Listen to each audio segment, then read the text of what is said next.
Oh, yeah. Oh, yes. Wax's Podcast,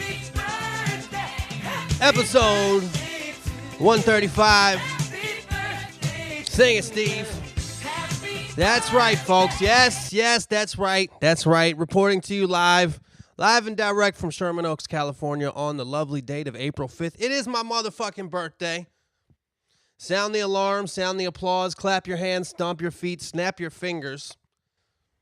Me and my brother Herbal T turn yet another year older on this world, in this universe, whatever it may be, however you perceive it, however you perceive of its creation, its existence, its meaning, doesn't matter. Either way, we've turned another year old, and like fine wine, we're not like fine wine. We're not like fine wine, but we're not like moldy dairy products. Me and my brother turn all. We're like fine wine if there's the smallest broken seal in the cork. So we get better, but we also are a little bit fucked up. You know what I'm saying? Something like that. The analogy doesn't matter. You know, you can't say analogy without analog. Thought I was going to say anal, didn't you? But it's analog. Anal, analog, analogy. Yeah, words. Word up. Am I right? So, a lot of you are wondering, if you've been listening to Wax's podcast for the past month, you know about the bet. The bet that I made with the listeners, the audience, 30 days. 30 days of health. The 30-day recharge of health plan. I said that if I didn't make it to 30 days, the first 25 people to email me would receive $20 in their PayPal or Venmo account. And you know what? If there's a product that you've really been waiting to purchase, if there's somebody that you owe $20 to, what's worth $20 these days? Something $19.99. If there was that thing on TV, you wanted to get a chia pet for your mother for Mother's Day, which is coming up in a few months. You wanted to get a collection of 3 tap lights that you saw on QVC or wherever late at night, $19.99. You wanted to get a Roomba, which is 7 easy payments of $19.99, and your first payment is due. You bet $20 on the Jets game. It's not even football season. But you made the bet during football season, and the Jets lost. And you still owe Steve from accounting $20. Every time you see him in that little fucking cafeteria, the little lunchroom, he doesn't want to bring it up. He doesn't bring it up every time. But here and there, he's like, oh, you know, one of these, on Fridays we go out for lunch, right? Yeah. How about we go out this Friday? And you're like, oh, I don't know. Because you know that when that bill comes at the all-you-can-eat Indian restaurant that you like to go to on Friday, Steve's going to say, you know, what about that Jets game, huh, Bill? And you're going to be like, fuck, I don't have the $20. If all those things are true in your case, if one of those things is true in your case, well, continue to live in the same way you've been living because your boy made it through the 30. 30 for 30 like an ESPN documentary, baby. Set it up so day 31 was the day of his birth. And today, you know, I've heard people say that we're bartenders. I've heard them say, you know, we do happy hour every day. Ironically, you meet some of the saddest people you'll ever meet at happy hour. And I see why that's true. Alcoholics that can't even wait till sundown to get their fix of the beloved booze. But it's different for me today. It is different for me today. After 30 days of health and productivity, not only did I make it through the 30 like I fucking said I would. I don't know if I said it forcefully like that. I don't know how high of hopes I had. But betting that money against you guys definitely helped. But I made it. As I've made it several times. I've done this shit a few times now. 30 days of health and sobriety. Some of you guys that don't have any addictions are like a big fucking whoop. Big whoop. I said whoop. Big whoop. Big fucking whoop. Every 30 days is that for me. As a matter of fact, I'm saying this hypothetically as if I'm one of those healthy people out there. As a matter of fact, if I eat one meal that's unhealthy in those 30 days, I feel suicidal. Well, you know what? We're not all as perfect as you. For some of us, it's difficult to go 30 days without a drink. To live in just the reality that is the world perceived through the eyes of a 2020 brain. 2020 third eye vision. Or whatever the fuck. Some of us, that's difficult. Not to mention the cigarettes aspect of it. For some of us who have that addiction. Didn't do that for the last 30 days. But, timed so masterfully was I. I timed it so masterfully to make day 31, the day of my birth, the old April 5th, 4 or 5. And, yeah, I made it. And my point is that today I'm going to go to happy hour because I live in Southern California. I live in Los Angeles. And though there's often a smoggy residue in the air, it's pretty much nice all the time. And today, I mean, I'm looking outside right now. It's 11 a.m. right now. I'm looking outside of my backyard. It is a beautiful day. Absolutely beautiful day. And I'm going to be the happiest person at happy hour. I'm not going to wait till nightfall. Besides, in the last 30 days, I've developed a habit of going to bed early and waking up early. I don't think I'm going to change that. I don't think I'm going to change that habit. I'm not going to call my friend. That's another story. I don't know if I haven't actually invited, with the exception of 2 people, I haven't actually invited any friends to come celebrate my birthday with me. I forgot that aspect of it. I mentioned on Instagram story, I was like, anybody that knows me in real life, hit me up. I'm going to celebrate my birthday at happy hour today. And not only do I not really have that many fucking friends, A, B, how do I know they even look? I mean, you can tell who looked at Instagram story, but not all my friends in life look at my Instagram story. C, if somebody looks at it, they're like, I don't know, a fringe friend. A fringe friend. You got like, say you're going to get married and you're like, should I invite fucking Sam? Sam's like right on the cusp of being invited to your wedding or not. If he sees me on my Instagram story, say, hey, man, if you know me in real life, hit me up. Come to happy hour. He's like, but does he mean me, though? Am I? Anyway, my point is, I think I need to actually, I don't like to invite people to my birthday. It's fucking annoying. I don't like being like, hey, everybody, come celebrate. Come celebrate me. Buy me a drink. Drive inconveniently on a Wednesday for happy hour, not even nighttime. Take off work early and come buy me a drink. Bring a gift. No, I don't like to invite people to shit where the object of the celebration is me. I just feel like I don't want to, because I know how I am. When somebody invites me to something, I feel kind of like a pressure, like, I really should go to that, even if I'd rather just sit at home. So what's probably going to inevitably end up happening today is I'll be at that happy hour by myself. Or, I mean, if I got this 1 or 2 people come with me, I'll be good to go. I don't give a fuck. I would be, see, like I was saying a couple of podcasts ago, I've developed a really strong sense of knowledge of self. And I was talking about how in maximum security prison, people still be like, yeah, I was in solitary. Every time I watch that, I'm like, that's the best place to be, in maximum security prison. I look at The Yard. These documentaries, when I see The Yard, everybody out there playing basketball, lifting weights, looking around, being with their gangs. Hispanic people in one corner, black people in another corner, the fucking Aryan warriors or whatever in another corner. I'd probably be right in the middle with a notebook, writing fucking haikus about how scared I am. You know where I'd rather be than that?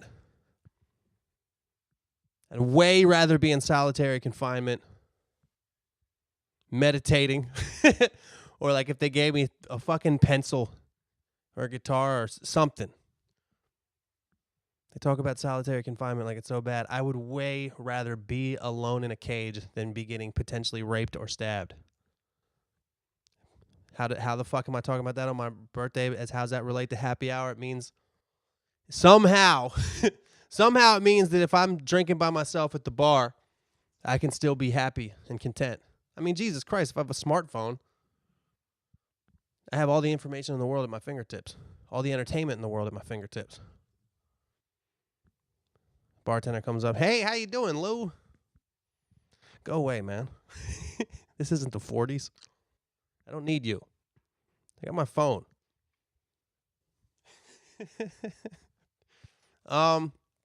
Yeah, so it's my birthday. Gonna go celebrate, doing the podcast. One of my favorite things to do on my birthday. You think I won't do a podcast because it's my birthday? You fucking thought wrong. Made it through the 30 days. As some of you guys might have noticed, another thing that happens when I'm clean, healthy, and sober is I do the podcast every week. Speaking of the podcast, shout out to my boy Rob Scallon. Rob Scallon, if you're listening. If you guys don't know who Rob Scallon is, it's ROB space SCALLON. He's a fucking badass guitar player and YouTube video related to guitar maker. He's very big on YouTube, and we finally spoke on the phone this week, and he was telling me all about Patreon and different ways to like capitalize and monetize on in this new internet digital age. Because as you guys know, I've been talking about this advertising shit, and I finally got some word back. Thank y'all. Thank you to everybody who filled out the survey for the advertising. It turns out I got plenty enough people fill that out, but the people at the podcast company now have to try to like sell based on the statistics of the demographics. The demographics of who listens to my podcast, which, by the way, is overwhelmingly male. The dude sent me the stats about for everybody who filled out the survey. Plenty of people filled it out. There was no danger of me not getting enough people filling it out. But I guess he's trying to sell. I guess they try to sell my demographics to different companies. I don't know. But at the end of the day, I have a feeling that it's not going to exactly get me fucking... It's not exactly going to buy me a Rolls Royce. Let's put it that way. So I might end up thinking of different ways that I can at least do the podcast and make a couple bucks. And there's a couple things like there's this thing called Patreon where like you could give me like 10 cents per episode if you wanted to. And that might not sound like a lot. But if there was a piggy bank and a bunch of people put in that 10 cents, all of a sudden you can't even carry that piggy bank. You know what I mean? If a couple thousand people put in there, you know what I'm saying? Anyway, that's besides the point. I just want to give a shout out to Rob. He, really nice guy. I talked to him on the phone. Really fucking smart, really helpful. Talked about all kinds of shit. Hopefully we got a collaboration in the future. Not to mention, especially if you're into guitar playing, you can definitely waste some serious time. Not waste. Waste is the wrong word, but you can get lost on his YouTube channel for a while. So shout out to you, Rob. Episode 135. I did want to talk about something else. I heard something yesterday that fucking stopped me in my tracks. Speaking of 30 days of health, and you guys that are podcast listeners as of late, know that I've lived in LA for almost 10 years now. I'm not from here. I'm from Maryland. I'm from a small town in Maryland that is not quite suburban and not quite rural. Some farmland and some suburban neighborhoods. There's some people there who are generations deep in the crab industry, and there's people there who just moved there and work at some cushy job in Washington, D.C. So it's like it's a rednecky town, but people aren't fucking 5 years behind. Let's put it that way. I'm also old, so times have changed. Times have changed. We have the Food Network now. Everybody knows a lot about fancy shit. Homophobia is frowned upon. I say that because when and where I was raised, I almost feel like I was raised in a naturally homophobic environment. Like people said words such as I don't even want to say it, but you can think of words yourself. But people said these words like it was nothing. There was no such thing as like a gay student union at my high school. That wouldn't have been a thing. They couldn't do that. They probably have protests by the parents. I only say this to say I was raised in a different time. I was raised in a different place. People were not as accepting, and people, there was 400 people in my graduating class. If you had done a poll, how many of you, if you said as you picked up the diploma, have you ever tried sushi? You might get 2 people, maybe 2 out of 400. That shit was looked at, that you might as well be eating. It was looked at as some foreign weird shit from where I'm from. It's hard to explain. It's just different than Los Angeles. If you had asked all the males that graduated from my high school, if you had asked them right after they graduated, have you ever done yoga before? And will you ever do yoga? They would say, no, they haven't. B, is that even something that Americans can do? C, that's gay. D, that sounds like, I don't know, everything that you could imagine. It would just, that shit is, my point is I've been in LA 10 years and I'm slowly becoming more and more LA. I do yoga all the time. Try to stay fit. I think about what I eat. I try to eat healthy. I say all this to say the next step, I don't even know why I mentioned all the gay and homophobia stuff. I don't know why I mentioned that. I was just thinking about that the other day, how fucking homophobic, like I was raised in a homophobic environment. We played a game. I mean, everybody had this. There was a game called Smear the Queer. I've talked about that on the podcast before. A childhood game called Smear the Queer. You had a football and 10 kids, and whoever had the football, you tried to tackle them as hard as you possibly could. And once they got tackled, they threw the ball away, and somebody else grabbed it. And whoever got the ball, the angry mob would violently attack them. And the name of the game was Smear the Queer.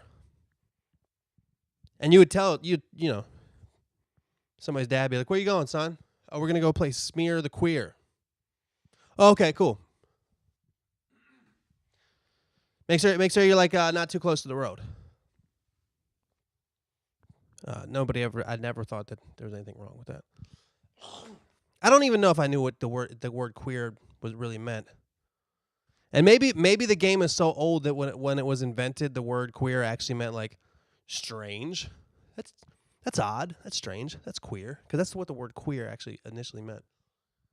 Even then, it's like if the person is odd or strange, you're supposed to tackle them violently. Get the different guy. But I was saying recently that in order to make the full transition to like LA fruitcake, I would have to become a vegan. That's the next step. That's the step. That's like the final, like picture like a werewolf transformation. This is like the last bit of hair that fucking grows real fast under a full moon. The last bit of hair, which would probably be chest or maybe even beard is first. One of the first steps in werewolf transformation is facial hair. I think the last one is when your knuckles actually, the hair grows 3 inches out of your knuckles in half a second. That level of transformation into full on LA sissy boy is becoming a vegan. That's what I had said before. I know a lot of vegans out here. I dine with vegans and I try vegan food. I have no problem with it. And I've even got to the point where, due to the fact that I live with a vegan, who, by the way, gets a little self-righteous about it sometimes, Davey. But, you know, when you live with a vegan, they make comments here and there about how that fucking chicken that you're eating actually used to walk around and shit. Every once in a while, you do look at the chicken differently. That said, I don't see that happening, bro. My favorite food in the world is barbecue chicken. Me not eating that and just throwing like barbecue sauce on cauliflower instead, it's just not going to happen. There's a certain level of old dog, new tricks that just can't be overturned. You know what I'm saying? But I was saying that was the final level of the werewolf transformation. I was saying that, but it's not.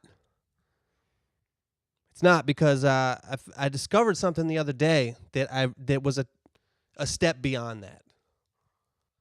A step beyond doing yoga every day, meditating here and there, jogging in Runyon Canyon, being a vegan, spreading your vegan. You know what? Actually, the ultimate is Scientologist. But that's a different level. That's a religious level. That's a whole. That's almost its own circle in the Venn diagram of LAism. Wow. Its own circle in the Venn diagram of LAism is Scientology. That's not even in the same circle I'm talking about. That circle can intersect and turn you into the ultimate stereotype, the California stereotype that people talk about in Facebook comments. But in the same one as this, I learned that there's this LA person that has a dog. Little awesome little dog. I know the dog. But the dog is on Prozac. The dog. I'm still waiting for more info. Still waiting for more information on this story. What's up, squirrel? Man, my squirrels in my backyard are so cool, man. These fucking fat fuck squirrels that I always talk about. They just eat trash and oranges, and they're just fat, and they're just like, they just give mating calls. They're just fucking, it's like hedonism out here, man. They just fucking eat fruit and goodies. I don't think they really have any predators. Do squirrels in Sherman Oaks, California even have predators? Maybe like here and there, a coyote or a crow or something, a bald eagle? I have no fucking idea, but I feel like in my backyard, they ain't really getting eaten up. Ain't pouring a lot of acorns out for their dead homie squirrels. Let's put it that way. So I haven't gotten the full story yet. I don't know what happened in order to get this prescription. I'm picturing the dog laying back on a little doggy couch, barking to some fucking dog whisperer guy. What's he going to say? He came from a broken home? Every fucking dog, almost every dog comes from a broken home. The mom has 10 kids, and then they give away the kids. Should every dog be on Prozac? How did they know this little fucking dog needed Prozac? The dog was depressed? He needs antidepressants or anti-anxiety? He's anxious? Oh my God, what am I going to do? Oh my God. He sent me the bone. Should I get the bone now? Oh my God, what am I going to do? I gotta poop. I gotta pee. What am I going to do? How is Prozac going to help a dog? I feel like Prozac can only hurt a dog. And come to think of it, the dog does pee and shit inside sometimes. I don't think that's because it needs more Prozac. It's probably because the Prozac made it so lethargic that the dog's just like, fuck it, man. I don't even know who I am anymore. I piss and shit anywhere. Am I a human, a dog, a fucking homeless man? Because I don't piss in the toilet. I don't shit in the grass. I just shit and piss wherever I am. I have no identity as a dog or as a person. What am I? Who am I? What's my name? Rename me. Doesn't even bark anymore. I don't know, man. My point is that's the real level. That's beyond any yoga, beyond any sushi dinner, beyond any veganism, is having a little fucking dog that's prescribed Prozac.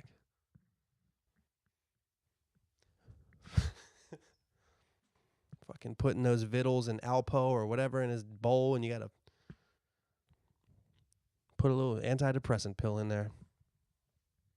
That's fucking weird. Prozac is an antidepressant, right? So yeah, what else is going on in my life? I've been writing mad songs, y'all. Been writing mad songs. The other day, my homie Koosh, shout out to my homie Koosh Modi. He came over the other day, and I was like, yeah, I've been playing some songs. Writing some songs.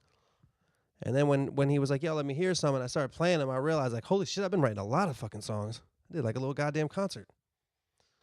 So if you're interested in hearing some of them, I'm going to be performing some of them live on May 10th here in Los Angeles in Santa Monica at one of the best fucking venues in the city, the West Side Comedy Theater. If you go to my, fucking Instagram or Facebook or Twitter somewhere, there's a flyer that has a link. It's $5 for the tickets. It's a small, intimate venue. My boy T-Rex going to do some comedy. My homegirl Jackie Tone going to do some comedy and music. And then I'm going to play a bunch of new songs. It's $5 May 10th at 10 p.m. in the West Side Comedy Theater. Check it out. Probably just type in West Side Comedy Theater. The show's called Wax and Friends. I'm going to try to do it every month. But I need the first one to be off the hook. So if you live in L.A. or know somebody that does, tell them about the show. Tell them to buy some tickets. Tell them to do it now because it's a pretty small place and it's only $5. So it's a good chance it'll be sold out if you try to go to the door or whatever.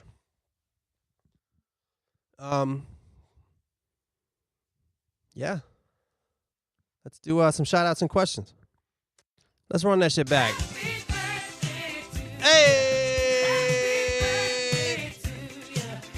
Yup. Okay. Yup. Okay. Hey, yeah. Ooh. I don't normally get excited about my birthday, y'all, but there's something about the way that I did it this year with this 30 than 31 days that just made me a little bit more happy. I'm not the type to celebrate my birthday. I've actually made fun in the past of people that do that, especially, like I've said before, a red flag, fellas, a red flag for a woman. I guess for women, a red flag for guys too, but it does, stereotype me as you must as a misogynist, but this is usually more of a female trait. The over-excessive celebration of your own birthday. When somebody says it's my birthday month, stay away. No, it's not your birthday month. That's why it's called a day, not a month. I'm not celebrating your birthday the whole month. That's 1 out of 12. 1 out of 12 isn't even that special. 1 out of 365, that's a special time. 1 out of 365. Jesus Christ, 364 other times, it's not your birthday. 1 out of 12, that's a roll on a Monopoly board. You get, that's fucking craps. You know what I mean? Anyway. Fuck. I forgot to shout out Tim the Pilgrim. I guess that's supposed to be a rhyme. Tim the Pilgrim. Those are two different things. There's a pilgrim and then there's a pill-grim. A grim pill. Such as the Prozac taken by the dog. I guess that's an anti-grim pill. He was grim. Then he started taking the pill. Then he explored his own self like the pilgrim. And now he's some fucking dog in L.A. All right, we got Robert C. We got DJ Sun. I believe DJ space S-O-N, and this dude's name was Jason. Met a lot of DJs named Jason that like DJ Sin or Jason or people that play with that word. There's people that have no sag. They do Jason backwards. And DJ Sun was this one. We got Ninja Zen. Jonathan C. Saint James, who is a dope rapper. Saint James. Believe he has some shit out. Go search for him. I think on SoundCloud, Saint James got some cool shit out there. We got Ryota the Floater from the UK who recommends Doc Brown, who is a British comedian and rapper. He sent me a link. The dude is funny. He had like a gazillion views, but I'm surprised I never heard of him. He must just be a UK sensation who's not as big in the US, or I could just be old and out of touch, both of which are probably the case combined, which makes it so even less likely that I've heard of this guy. But now I have, thanks to Ryota the Floater. Ryota the Floater rhymes more or less depending on how you talk. You know, the way I talk, I don't say floater. Yo, Ryota the Floater. So if you're like a New Yorker, or as Ryota is a Brit, Ryota the Floater, Ryota the Floater. Something funny about the Japanese name Ryota in a British accent. I realize the UK is a very diverse country, but there's still something funny about any non like Nigel name, Nigel or Nigel. Hello, Liam. Oxford. That's not even a fucking name. That's just a university they all go to, right? Ryota the Floater. I recommend Doc Brown. He's a comedian. I fucking suck at accents, man. The only accent I'm good at is American redneck, and I'm not even that good at that because I can only do like the Maryland I grew up at version. I guess I could probably do a pretty good like New York, New Jersey kind of accent. I'm very familiar with that. But like when it comes to non-American English accents, Australian, Irish, Scottish, British, South African, Jamaican, none of those I'm not good at. All right, we got Sebastian L. Justin K, who also wants to shout out. No, I can't fucking do that shit. Justin K, who also wants to shout out Nate the Plate and his brother Ryan K, a.k.a. Reen the Supreme Steam Clean on Halloween. Went in with the rhymes. He went in with the rhymes. I went in with the dimes. Then I sent in the sublimes. Then I spent in the blood crimes. I don't fucking know. We got Nicholas W. We got the one and only, one of my favorite Wax's podcast listener names, Barbaric Eric. I don't know why I get a kick out of that one. Barbaric Eric. Because it sounds almost like Barbaric Eric is like Genghis Khan, you know? Like, I'm talking about like the way I picture you. You know, your name's Eric, so you're just like a normal like white dude. I guess there's black dudes named Eric, like Eric Dickerson, the famous football player. But Barbaric Eric, I just picture you having like a, you know those caveman costumes, or I guess suits that are like, it just looks like a wool barrel with like a one overall strap, and then you'd have like a club. Like the kind of club that just looks like an enormous almond. And you just beat the shit out of somebody. And the move with the club is never like a baseball bat swing. It's always like a downer cut. Doof, doof, doof, doof, like bop. It's like a bop. You bop them on the head.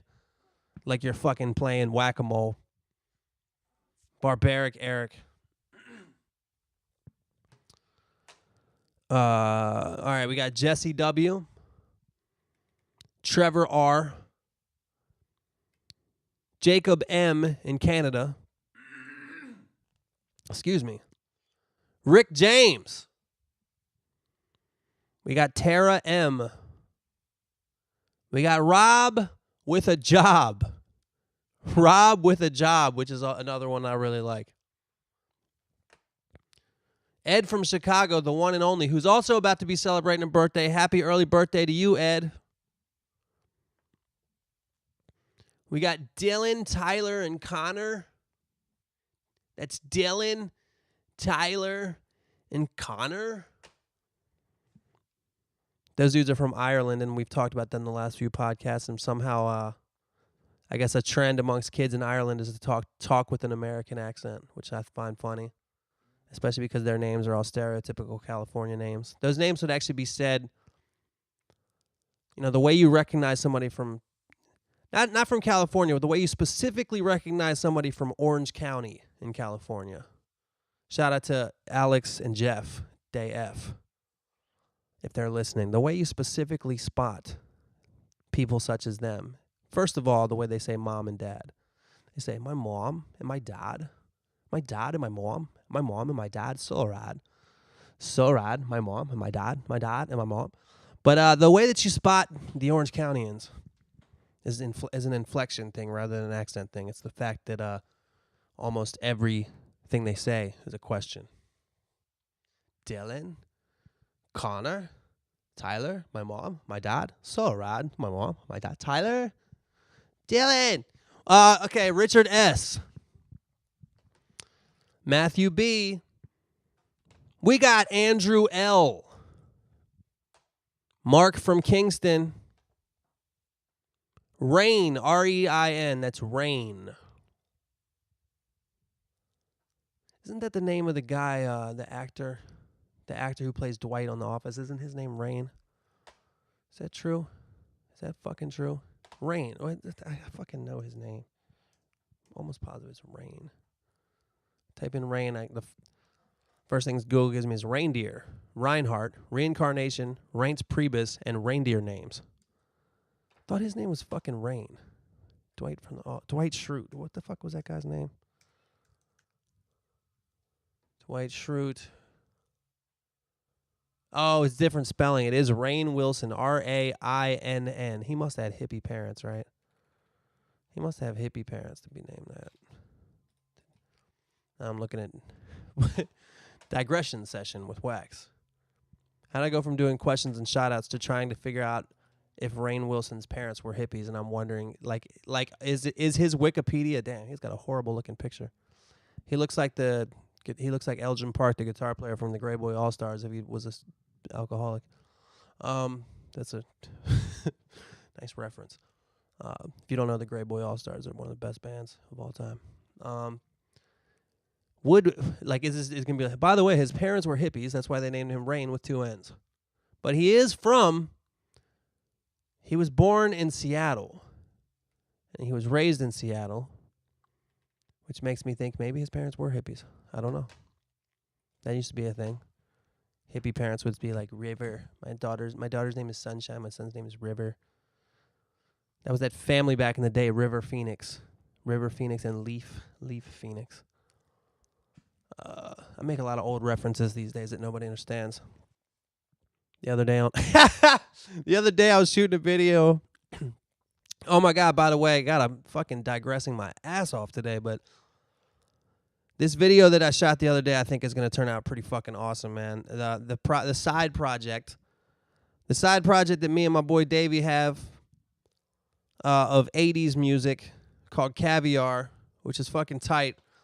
The lead single, and probably the only single, honestly. I shot a video for it the other day, and I think it's going to turn out really fucking sick, and it has like an 80s vibe to it.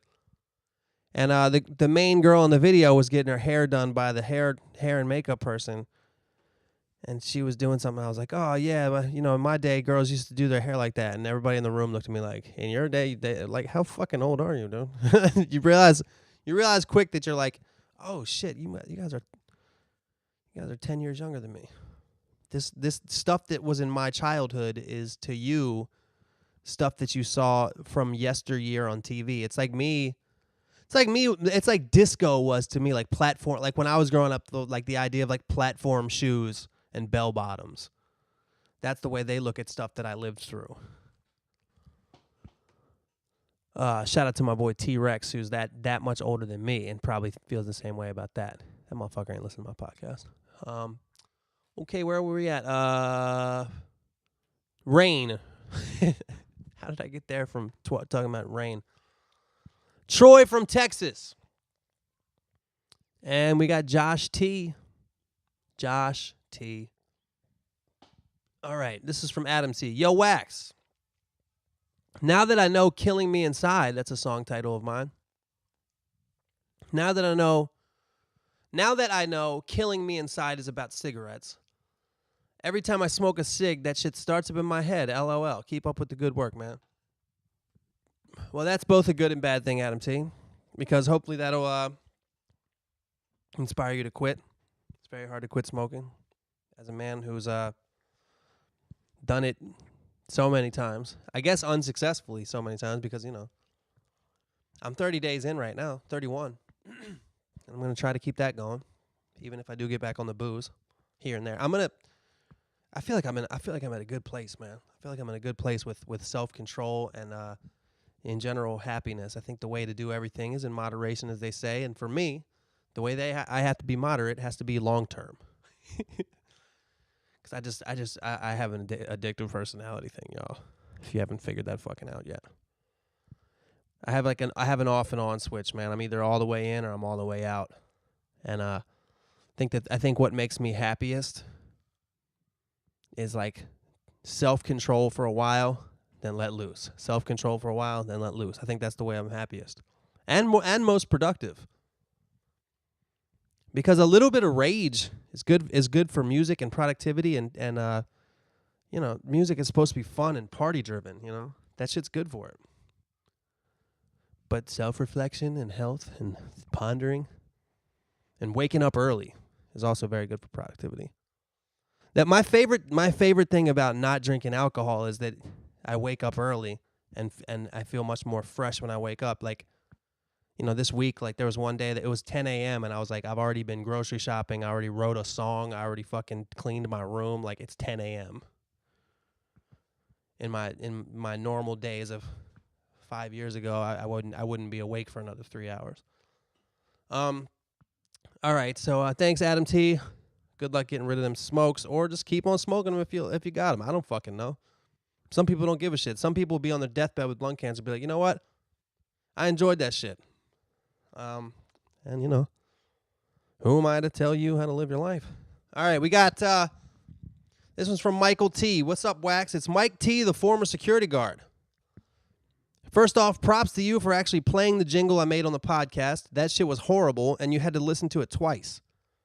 I played the podcast episode to my friends, and we were all pissing ourselves laughing at it. It was so funny. I was going to try and make an even worse jingle consisting of squeezing a wild cat while a Donald Trump speech plays in the background, followed by the sound of me eating the coffee mug. But after hearing that people have just been sending you fart sounds, I feel like my job is done. Another thing. You tell Ryan M., the songwriter, that if he is as good as he says he is, then why doesn't he turn my jingle, the worst jingle ever, into the best jingle ever? If he can do this, he will forever be known as Ryan M., the great songwriter. Was going to email you a bunch more shit, but I'm lazy, so guess you will have to wait till next email. I signed your thing so you can bathe in podcast money, and I hope it all goes well. Not that you care, but I'm at work at the moment. That's why my email is different, so I think I should change my podcast title as I have been at this new job for 6 months. So Michael T., the former security guard, is now transformed into Michael T., the multi-currency man. So if you ever come to the UK again and need the hookup on foreign currency, I got you.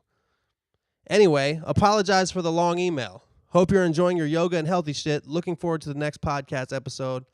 From Michael T., the multi-currency man. Well, Michael T., if you guys remember when Mike T. first started emailing the podcast, he was Mike T., the student. Mike T. is also British. He also sent me that fucking podcast jingle where the whole time he was banging on his coffee mug. And now he's challenging Ryan M. to somehow take that and make that great. It's going to be a very difficult thing to do for Ryan M. because Ryan M. is a talented musician. And as he knows, if the basis of the quote unquote jingle is a horrible sounding you banging on a coffee mug repeatedly, it's not exactly music that you can take and twist. I mean, he's at least going to, to start with, he's just going to have to EQ out all the high end, and he'll probably just put a kick drum on top of it and make something completely different. He could probably do that because he's Ryan M. and he knows what the fuck he's doing. But I don't know if he's going to want to. We'll see. Who knows? Ryan M. might not even hear this. We have no idea what's going to happen. I did chuckle at your idea of squeezing a wild cat while Donald Trump speech in the background, followed by you eating the coffee mug. But yeah, Mike T, you did kind of get the job done. You did send that shitty one, and then of course I don't know if it prompted Ed from Chicago to do the fart one. I don't know if that was inspiration or just you guys had similar ideas at similar times. Happens all the time. But this is what I want to talk about in relation to your email, Mike T. Being that you're going to kind of try to troll me with your shitty jingles. Multi-currency man. Multi-currency man. And if I go to the UK, I can talk to you about exchanging foreign currency. Now, I'm not a fucking genius, but I know that anybody can do that fucking job. What do they give you, a calculator? I give you the dollars. It's not even a calculator. You just probably just put it in somewhere and it shoots you out pounds. And then you give it back to me. That is a job that not only should be done by a robot because it would be more accurate. I wish it was done by a robot so I wouldn't have to talk to somebody like you as I fucking exchanged my currency. Let's talk about this too. Since Mike T, I don't know why I want to talk mad shit to Mike T right now, but when he first emailed me, it was Mike T the student. Mike T was in school. Then he got a job as a security guard, and now he's a job as this, basically a job that a robot could replace. Now, when you were a student, what school were you going to prepare you for your career of being a security guard for 6 months, and then this job now? What school were you going to? Weed college? Were you going to just a school where you majored in different strands of weed, different strains, and failed out that? I don't know. I don't know. Indica, sativa. I don't know. What the fuck do I know, bro? I don't know shit, mate. I'm I'm just hot. Got fired from his security job. Then he was Mike T, the former security guard, looking for a job. Now he's the multi-currency man. That was a really nice way of trying to make your job sound better than it is. Multi-currency man. What are you, a wrestler? What are you, a fucking pro Mexican wrestler with one of those face masks on? You got a dollar sign on your chest and a euro sign on your back. Your awful looking short spandex tights have like pounds and yen symbols on them.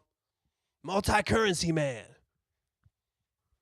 You're a fucking guy that sits at a desk at the airport and should be replaced by a robot. That's what you are.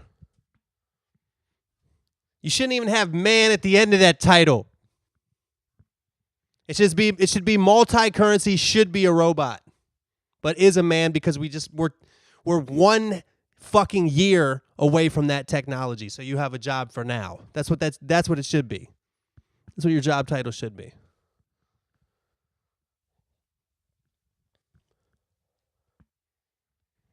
I had a solar-powered calculator in the 90s that came free at the book fair when I bought a bookmark that had just as much skills at doing that job as you do.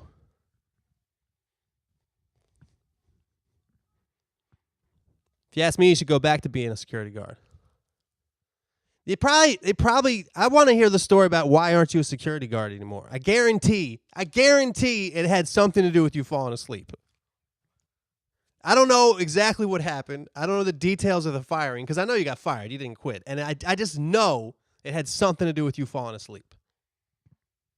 And there's security footage of you.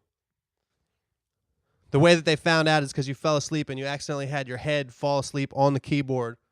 And you accidentally hit send on an email to the whole company that just was like ASDF34, like whatever, a head.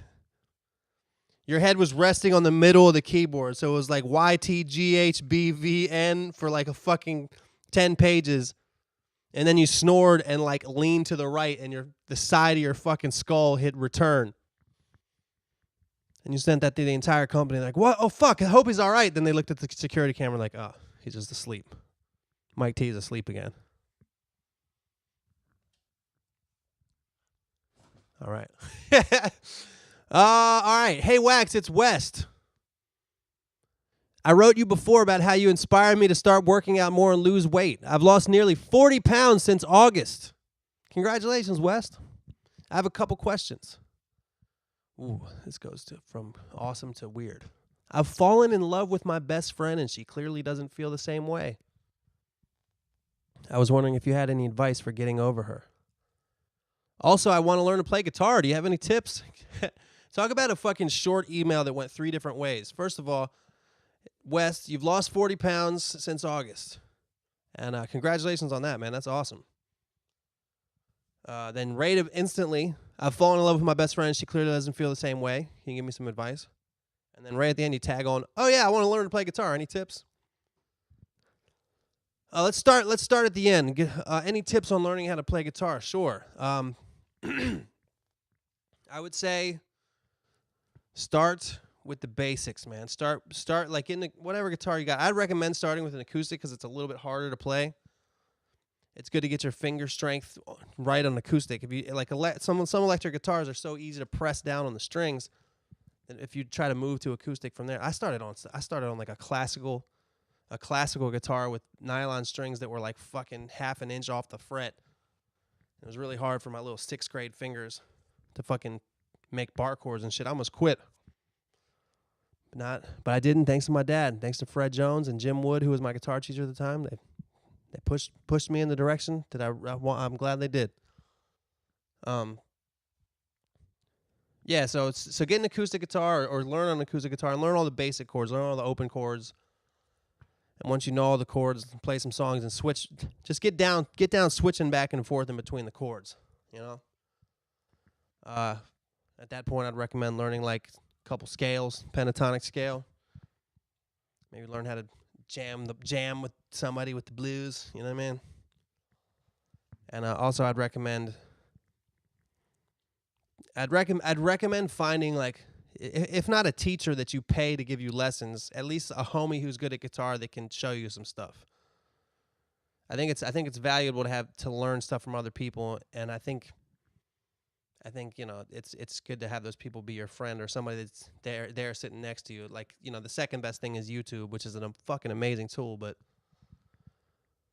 do that as well. Get tutorials off YouTube. I don't know, man. There's so many different reasons to play guitar. Some people just want to learn songs and shit. So that's another thing too. You can just go Google how do you play blah blah blah. How do you play blah blah blah? You know, I don't know. You've fallen in love with your best friend and she clearly doesn't feel the same way. You're trying to get advice. I don't think I've ever been in a situation like that. First of all, I don't think I've ever had a female best friend. I have female friends, but not best friend. But if you gotta either maybe you should try to fucking, obviously you should try to look for somebody else maybe to get your mind off that. You gotta something. I don't know, dude. That's a really tough one. You gotta just try to get it through your head that it's not gonna happen, or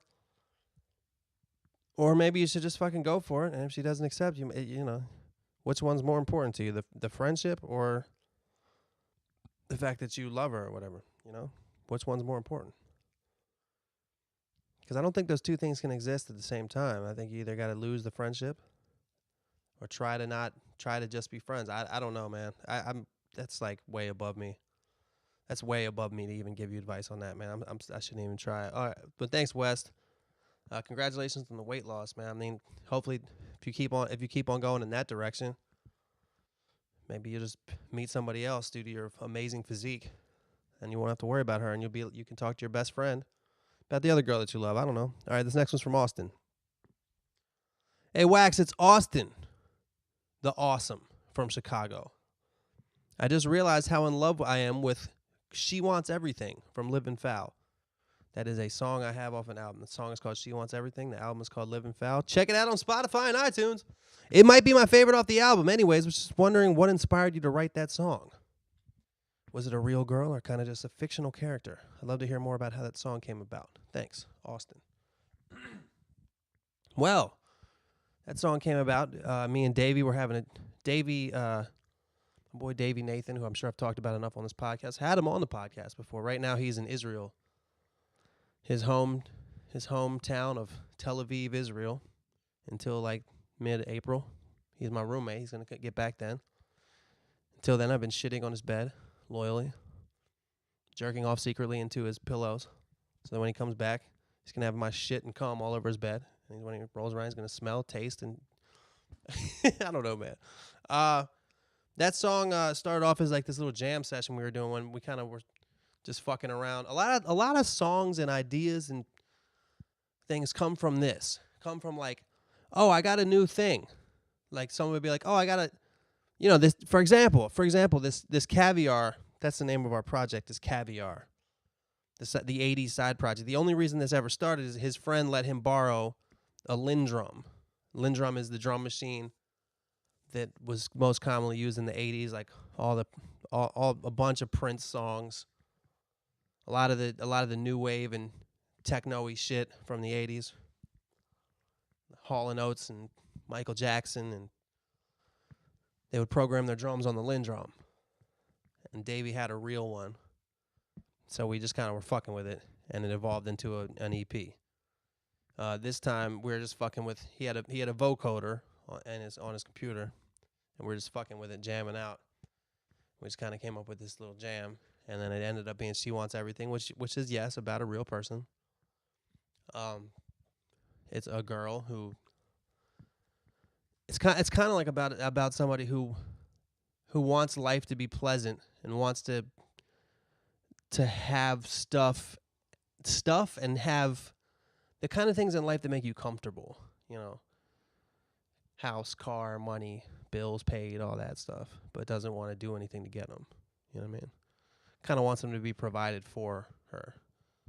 So yeah, it was based off a real person. It's not super it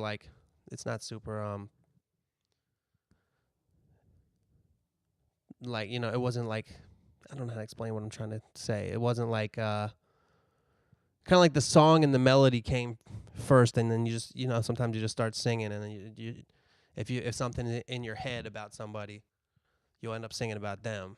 So that's how that one was. I'm glad you like it, man. That's one of my favorite ones off that album as well. I think it's cool. It's different. Yeah, check that one out. Thank you, Austin. Don't really have not really good at explaining inspiration, but yeah, it was a real person. All right, we got okay. This is Sincerely Mwalif Samuel, Sam Wallace. He doesn't care if I say his last name. So Sam Wallace, whatever the fuck you want to shout me out as. What's up, Wax? Your podcast is a highlight of my week. Oh, damn. That's what's up. Not because I have nothing to do, but it's the one day that instead of listening to my chemistry teacher with a heavy as fuck Indian accent, I can listen to you talk. Okay, I wanted to say some shit about yoga, man. If you get sore and want to do it more, I would suggest trauma-sensitive yoga. It's the only yoga I've done, and I do because I love to meditate, and this type of yoga is very meditative for the body and mind. The only reason I did that was because I lived in the wilderness for 75 days and wanted to get my mind straight and calm the fuck down at stressful times.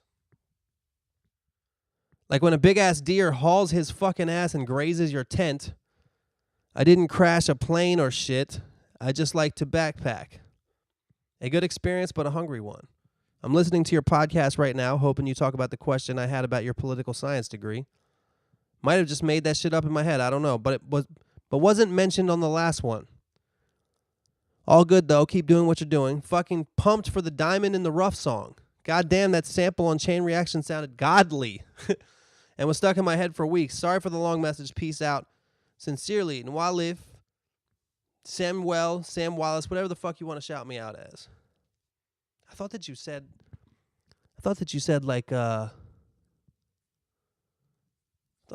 something about the way that I said your name. I don't know.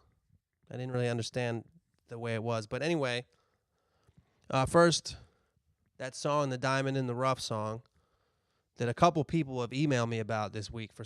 A lot of people are into that song. I'm into it too. I'm working on it. I'm trying to finish it. It'll be not besides this. I got a couple projects I'm putting together, and besides this 80s one, I'm gonna do an acoustic project, and then this other project I'm working on that's gonna be on. So hopefully that'll come out pretty soon. That song will probably be the single on it due to the catchiness of the chorus. So we'll see what happens. I'm glad you like it.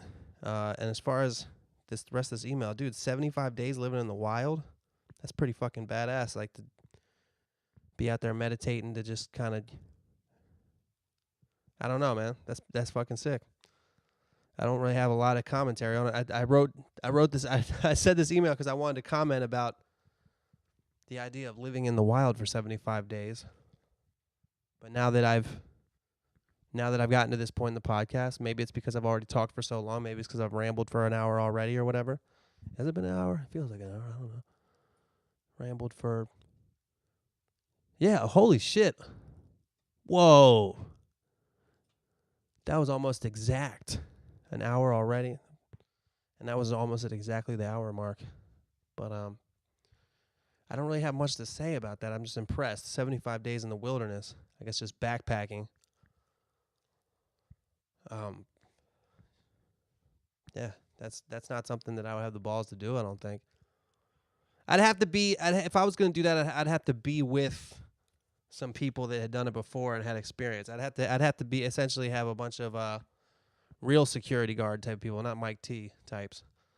But I'd have to have some fucking wilderness ass people around me that could kind of ensure me that I wasn't going to get eaten by a bear or die of starvation. You know, they'd have to help me find things to eat and shit, you know. So yeah, that's fucking crazy.